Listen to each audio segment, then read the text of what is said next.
યુગ ઋષિનો સંદેશ। સા વિદ્યા યા વિમુક્તયે, જેના દ્વારા આપણામાંથી પશુતા દૂર થઈ જાય, ધૂર્તતા દૂર થઈ જાય, સ્વાર્થનો નાશ થઈ જાય, અન્યાયનો નાશ થઈ જાય, જે પ્રકૃતિ માતાના ભોગોને ન્યાયપૂર્વક ભોગવવાનું શીખવાડે તે પ્રયત્નનું નામ વિદ્યા છે।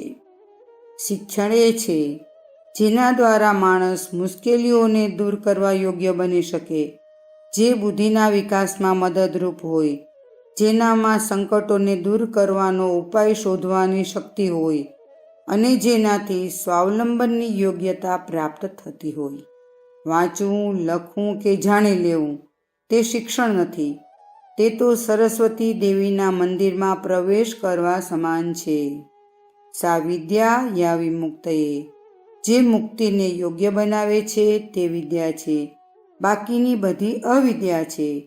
એટલે જે શિક્ષણ ચિત્તની શુદ્ધિ ન કરતું હોય, મન અને ઇન્દ્રિયોને વશમાં રાખવાનું ન શીખવાડતું હોય, નિર્ભયતા તથા સ્વાવલંબન પેદા ન કરે, આજીવિકાના સાધનો ન બતાવે અને ગુલામીમાંથી છૂટવા માટે ઉત્સાહ, સાહસ અને શક્તિ પેદા ન કરે તે શિક્ષણ નથી।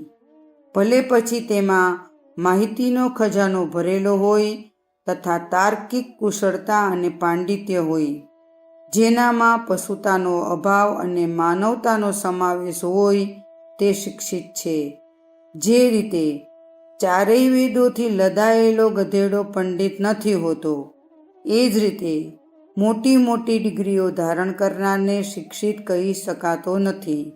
શિક્ષણ પદ્ધતિમાં ઉદ્યોગ, હસ્તકલા, કારીગરી વગેરેને પણ સ્થાન મળવું જોઈએ। તેનાથી માનસિક ગુલામીને પણ દૂર કરી શકાશે।